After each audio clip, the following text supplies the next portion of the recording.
I a student of industrial engineering, and today I'm gonna tell you about the program Obsolescence. I have a question for you. It is ethical to design a product to fail? The world has enough for everyone needs, but not everyone's greed. Mahatma Gandhi. When you listen this phrase, it's inevitable to think in the rampant growth of humanity, the swift and voracious consumerism, and the fact that we only have one planet Earth with finite resources. Nowadays, with the great technological advance, it's hard to believe that the useful life of our products is so short that often there is no other option more than exchange them for new ones.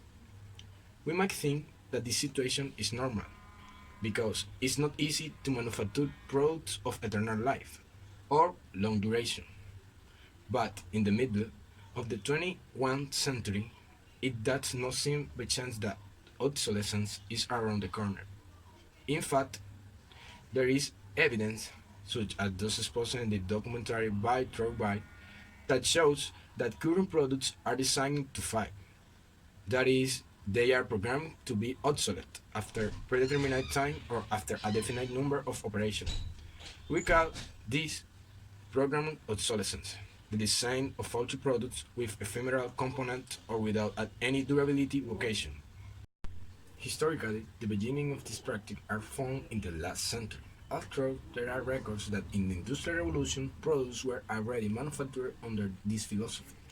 In the 20th century, the most important light bulb manufacturers of the time partnered with the aim of controlling the production of light bulbs, and thus the consumer. At that time, the life of the bulb was reduced from 2,500 hours to 1,000 hours, since if they lasted long enough, the frequency with which customers bought the product decreased. This was not profitable for the business. Therefore, products that quickly become obsolete was the way to generate more money into their pockets. Currently, the causes of programmed obsolescence are recognizable. On the one hand is the greed of businesses that drive their will to fraud, which in turn generate defective products. They think an article that doesn't wear out is a tragedy for business.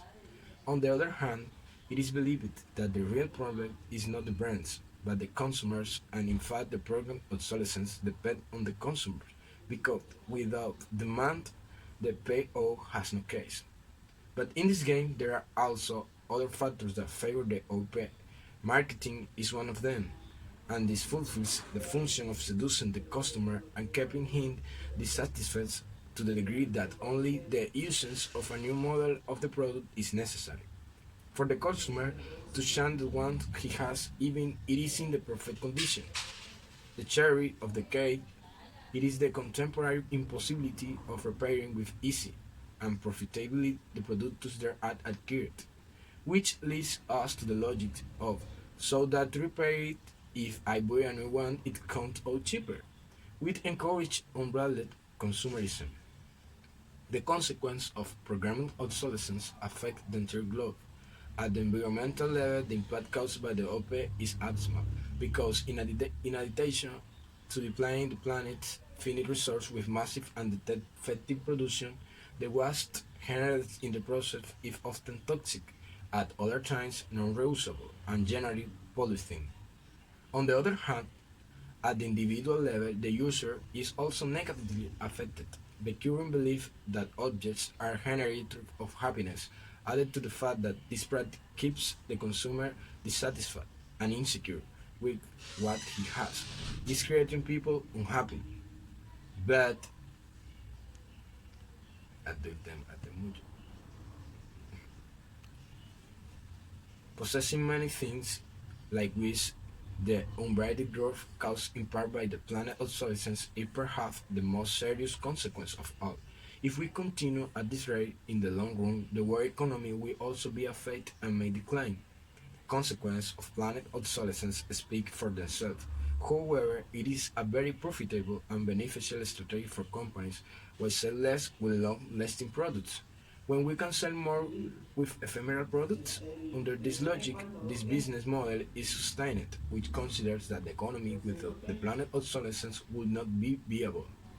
From an ethical point of view, the global benefits of the whole pay do not compensate for the global cost of the you pay. Considering that we only have one planet on Earth, it is logical to think that the program of obsolescence is not feasible for either side. We could say that, ethnically speaking, the benefit of a few lay of the many good and even of themselves is not exactly ethical. In this context, and in the light of the foregoing, scheduled obsolescence is considered unethical. This is all for today. I hope that you enjoy it and see you later.